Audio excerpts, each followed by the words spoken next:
언덕을 넘어갈 때도 있고 평지를 갈 때도 있고 고난의 때가 있고 평탄할 때가 있음을 압니다. 그 모든 때에도 주님이 함께 하신 줄 믿습니다. 그 믿음으로 살아가는 우리가 되게 하여 주옵소서. 오늘도 당신께서 특별한 은혜를 주시기 위해 내 몸과 내 마음을 움직이실 줄 믿습니다. 믿음으로 나가게 하시고 믿음으로 승리하게 하시고 믿음으로 견고해지게 하여 주시옵소서. 감사합니다. 고마우신 예수님 이름으로 기도드립니다. 아멘, 아멘.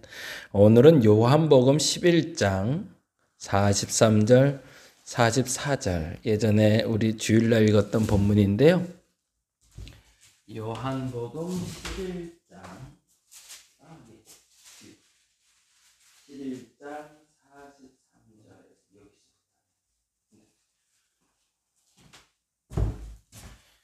요한복음 11장 43절 44절 같이 한 목소리로 읽겠습니다. 이 말씀을 하시고 큰 소리로 나사로야 나오라 부르시니 죽은 자가 수족을 메고 동인 채로 나오는데 그 얼굴은 수건에 쌓였더라. 예수께서 이르시되 풀어놓아 다니게 하라 하시니라. 아멘.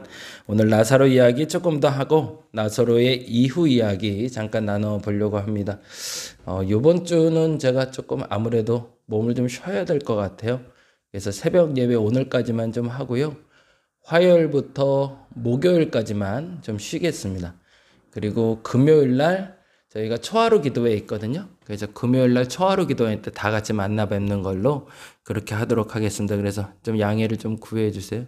어저께도 잠을 계속 못 잤는데 몸을 조금 아예 좀 푹 쉬어야 될 것 같아요. 그래서 이번 주에 식사 약속도 죄송한데 다음 주로 우리 건강 회복하고 맛있는 거 좀 사주시고 그리고 다른 일정도 제가 따로 연락드리도록 하겠습니다. 오늘까지만 하고 화, 수, 목 3일 쉬고요. 금요일 날 뵙도록 하겠습니다. 요한복음 11장 43절에서 44절까지 이야기는 나사로가 살아난 이야기로 시작이 됩니다. 그런데 중요한 건 나사로가 살아난 후에 사람들의 반응이에요. 죽은 자가 다시 살아나 수족에 수건을 메고 나왔는데도 불구하고 사람들의 반응은 다음과 같더라는 거죠. 우리가 잘 아는 대로 마리아와 마르다 그리고 제자들은 아는 척하기 시작합니다. 내가 알지. 부활도 알고 예수님의 말씀 내가 알지. 근데 그게 아는 척이지 진짜 아는 게 아니었다는 게 나사로가 살아나는 장면에서 나타나죠. 제자들에게도 말해주시고 마르다와 마리아에게도 말씀해 주시지만 제자들도 그렇고 마리아도 마르다도 엉뚱한 소리를 합니다. 지금 네 오빠가 살아나리라. 지금 내 친구 나사로가 살아나리라 라고 얘기했는데 깨우러 가니 우리도 깨우러 가자 라고 말하는 제자들이나 네 오빠가 다시 살아나리라 그랬더니 마지막 날에 부활할 줄 내가 믿습니다 라고 말하는 것처럼 그들의 믿음은 가진 것처럼 보였지만 믿음이 없는 상황이었던 거죠. 그래도 다행히 45절에 보면 이렇게 나옵니다. 45절 같이 읽어볼까요? 45절 말씀 같이 읽겠습니다. 마리아에게 와서 예수께서 하신 일을 본 많은 유대인이 그를 믿었으나 라고 되어 있어요. 이제는 마르다, 마리아 그리고 많은 유대인들이 예수께서 참 구주이심을 죽은 자도 살리시는 예수임을 알게 되었다. 근데 알게 되는 것이 아니라 아는 척하는 것이 아니라 이제는 믿게 되었다라는 이야기가 나오죠. 저와 여러분에게도 그러한 믿음이 생기길 바랍니다. 하나님이 끊임없이 반복해서 보여주실 땐 그것을 사인으로 알아들어야 됩니다. 그리고 그 사인에 맞춰서 움직일 수 있어야 되죠. 개인적으로도 저는 건강하다 생각했습니다. 그래서 지금까지 웬만해선 하루 이틀 좀 쉬고 나면 몸이 좀 회복되고 그래서 이번에 코로나 끝나고 나서도 조금 수요 예배도 좀 해보고 여러 가지 예배도 좀 진행해 봤는데 이 몸 상태가 제 마음 같지가 않네요. 이제 우리 윤 권사님 앞에서 그런데 나이 들었다는 표현 쓰기 죄송한데 이제는 조금 좀 쉬엄쉬엄 가야 될 때가 된 것 같아요. 근데 이렇게 사인을 주시는데도 못 알아들으면 이제 몸이 망가지는 거죠. 그래서 이럴 때는 염치불구하고 쉬어야 될 때가 좀 있는 것 같아요. 근데 그걸 알아들어야 회복이 될 수 있으니까. 마찬가지로 예수께서는 분명하게 얘기하셨고 분명하게 보여주셨는데 알지 못하고 듣지 못하고 깨닫지 못했던 이들이 드디어 나사로가 살아나자 깨닫게 됩니다. 그리고 알게 되죠. 아, 예수가 구주시구나. 예수가 하나님의 아들이구나 라는 걸 드디어 알게 되는 장면이 45절이 됩니다. 근데 문제는 45절로 끝나면 좋겠는데 그들에게는 믿음이 생겼으나 반대로 53절에 보니 이런 사람들이 있어요. 53절 같이 읽어볼까요? 뒤쪽으로 53절 안경 있는 쪽으로 53절 보시면 됩니다. 53절에 보시면 다음과 같이 나옵니다. 이날부터는 그들이 예수를 죽이려고 모의하니라. 똑같이 예수께서 나사로를 삭힌 사건을 봐놓고도 어떤 이들은 믿음이 생겨 예수를 구주로 영접하고 따르고자 하는데 어떤 이들은 예수를 죽이려고 모의하기 시작했다는 거죠. 근데 그 이유가 분명히 밝혀집니다. 46절, 48절입니다.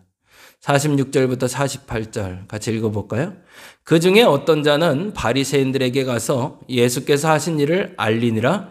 이에 대제사장들과 바리새인들이 공회를 모으고 이르되 이 사람이 많은 표적을 행하나 우리가 어떻게 하겠느냐? 만일 그를 이대로 두면 모든 사람이 그를 믿을 것이요 그리고 로마인들이 와서 우리 땅과 민족을 빼앗아 가리라. 말도 안 되는 얘기가. 그들에게는 이 사건이 그들의 기득권을 뺏길 수 있는 위기라고 생각을 했던 거죠. 그래서 그들이 결집해서 예수 그리스도를 죽이기로 결정을 합니다. 말도 안 되는 일들을 벌이고 있는 거죠. 근데 또 하나 이런 사람이 있었습니다. 50절에서 52절까지인데요. 같이 한번 읽어볼까요? 한 사람이 백성을 위하여 죽어서 온 민족이 망하지 않게 되는 것이 너희에게 유익한 줄을 생각하지 아니하는도다 하였으니 이 말은 스스로 함이 아니요 그 해의 대제사장이므로 예수께서 그 민족을 위하시고 또 그 민족만 위할 뿐 아니라 흩어진 하나님의 자녀를 모아 하나가 되게 하기 위하여 죽으실 것을 미리 말함이로다. 그는 깨닫지 못했지만 알고는 있었습니다. 그 예수께서 마지막에 어떠한 죽음으로 그리고 어떠한 영향력이 나타날 때, 더 정확히 말하면 사람들은 예수를 죽이면 끝날 거라고 생각했지만 대제사장 가야바는 예수를 죽이면 더 예수 운동이 확산될 거를 두려워하게 된 거죠. 그러니 이들 마음속에 갈등이 생기는 겁니다. 예수를 죽이는 게 옳은가? 예수를 살리는 게 옳은가? 예수를 죽이면 그 따르는 무리들은 흩어질 것 같이 보였지만 예수를 죽이면 또 다른 운동이 일어나 그 운동이 확산될까 두려워 이도 저도 하지 못하는 상황으로 몰아가고 있었던 거죠. 하나님 앞에 믿음을 갖는다라고 얘기할 때 그 믿음을 갖는다는 있는 그대로를 믿고 그 있는 그대로를 믿은 후에 그대로 살아보려고 애쓰는 겁니다. 안타깝지만 마리아와 마르다와 제자들은 그들이 알고 있던 것을 깨지고 그리고 바른 믿음이 생겼을 때 그 믿음대로 살려고 애를 씁니다. 근데 반면에 바리새인과 다른 대제사장들은 그렇게 살려고 애쓰는 것이 아니라 그들이 보고 알게 된 것으로 말미암아 본인이 위협으로 느끼고 결국에는 본인들의 기득권을 위해서 그것을 제거하려고 했었다는 거죠. 기독교인이 지금 해야 될 일이 무엇인지를 다시 한번 점검해 봤으면 좋겠습니다. 그리고 내가 지금 할 수 있는 일이 뭘까를 알아야 됩니다. 나는 지금 하나님이 알려주신 것에 대해서 바르게 깨닫고 실천하고 있는가? 이렇게 질문했으면 좋겠습니다. 국가적인 문제, 교회적인 문제, 사회적인 문제 그런 거 다 떠나서라도 나 개인적으로도 하나님이 반드시 반복적으로 알려주시면서 이렇게 좀 해야 되지 않겠냐? 이제는 좀 바꿔야 되지 않겠냐? 이젠 이렇게 움직여봐야 되지 않겠냐? 라고 반복적으로 얘기해 주시는데 못 알아듣고 내가 생각하는 방식, 내가 생각하는 태도로만 움직인다면 결국엔 종말을 맞이하게 된다는 거죠. 다시 한번 요청드립니다. 오늘은 기도할 때 그렇게 기도했으면 좋겠습니다. 반복해서 하나님이 말씀하실 때 알아듣게 하시고 알아들은 후에는 바르게 실천하게 해달라고. 그래서 제자들과 마리아와 마르다처럼 바른 믿음으로 살아가는 저와 여러분 되시기를 간절히 바랍니다. 기도하겠습니다. 믿음이란 그런 겁니다. 알아지는 겁니다. 믿음이란 예수를 알아지는 거고 예수를 알게 되었으면 그것으로 믿음이 끝나는 것이 아니라 그렇게 살아야 됩니다. 바리새인들도 대제사장도 마리아도 마르다도 그리고 나사로도 그리고 제자들도 다 알았습니다. 똑같은 사건을 경험했고 똑같은 사건을 그들이 보았습니다. 그런데도 불구하고 태도가 달라집니다. 어떤 이는 믿음으로 살려고 애쓰고 어떤 이는 그 믿음을 거부하고 살려고 애씁니다. 나는 어떤 믿음으로 살아가고 있을까? 내게 반복해서 보여주시는 그 믿음의 언어를 알아. 내가 무엇을 해야 될지를 아는 우리가 되게 하여 주시옵소서. 오늘도 감사합니다. 고마우신 예수님 이름으로 기도드립니다. 다 같이 기도하고 돌아가도록 하겠습니다.